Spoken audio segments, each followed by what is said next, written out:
भारतीय ज़िंदगी को जीने के लिए जो विधा अपनाई है, हम भारतीय संस्कृति में हो रही स्थितियाँ, सामाजिक विधाएं और पौराणिक विधाओं के बीच में जो दिक्कतें समस्याएं आती हैं, उनको हमने कविता के रूप में लगातार कहा है। और कैसे आदमी जन्मता है, कौन कौन स्थितियाँ होने के बाद समाप्त होता है, इस विषय में हमने कविता के रूप में आपके सामने पहले भी कहा और आज भी कह रहा हूँ। इसको देखें। जैसे जीवन का उद्घाटन और समापन। किसी भी स्थिति में संचालित होकर शरीर में रहने वाले भाव विधा में रहोगे, वो केवल व्यवस्थित मन भाव में होता, अन्य विधाओं में संचालित नहीं होता। संतल सुख वो प्रसन्न होकर आसक्ति भय से क्रोध मुक्त होता, उपरोक्त स्थित मन में वो रहने वाला प्राणी मुनि बनकर वो जीवित रहता। भौतिक जगत में जो होते प्राणी इच्छित प्राप्त से वो हर्षित होते, अशिष्ट और अशुभ जैसी स्थिति से पाने से घृणा भाव वैसे में लग जाते। तभी वो ज्ञान में स्थित होकर विचारों की दृढ़ता में भाव कर देते, देहधारी जीव इंद्रिय भोग से निवृत्त होते, तब भी इंद्रिय भोग की इच्छा बनाए रखते। इच्छित रस से अनुभव को प्रवृत्त कर समस्त भक्ति भाव में समस्तर हो जाते। हे आम मानो, आपकी क्रियाओं में प्रवेगवान विवेकी पुरुष के मन भाव को बलपूर्वक हर लेते।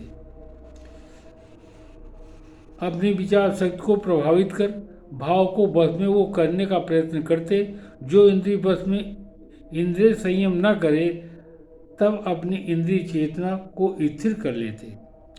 वो स्थिर मानो योगी संस्कृत से वो मानो स्थिर बुद्धि प्राणी कहे जाते। इंद्रिय विषयों से चिंतित शक्ति उत्पन्न कर उत्पत्ति से काम उत्पन्न कर क्रोध प्रकट करते। क्रोध से मोह के उत्पत्ति के बाद स्मरण शक्ति से वो विभ्रमित हो जाते तथा स्मरण शक्ति को भ्रमित कर बुद्धि नष्ट करके स्थिर बना देते। बुद्धि नष्ट होने के उपरांत भवकूप में वो पुनः गिर कर जीते। कभी वो संयम उसका नहीं कर पाते, मानव विधा हेतु वो आवश्यक होते।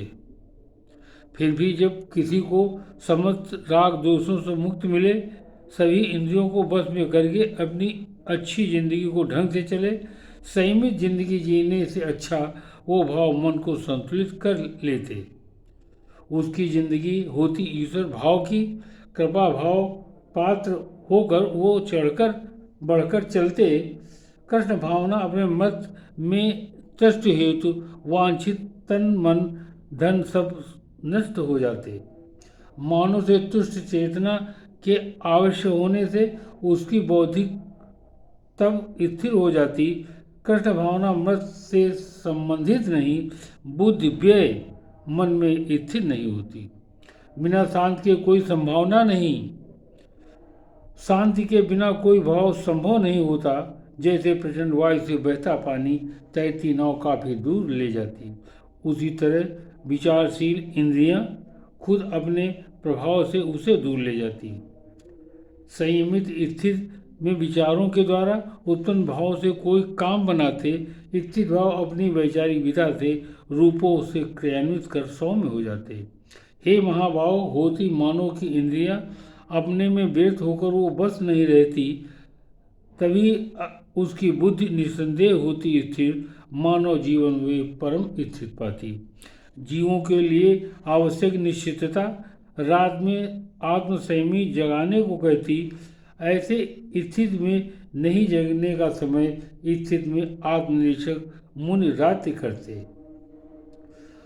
मानव समुद्र में गिरने वाली नदियों की भांति अपनी इंद्रियों को बहाने में विचलित नहीं, तभी स्थिर होकर शांति को प्राप्त कर अपनी इच्छाओं हेतु बनाए रखते, तुष्ट बनाए रखते।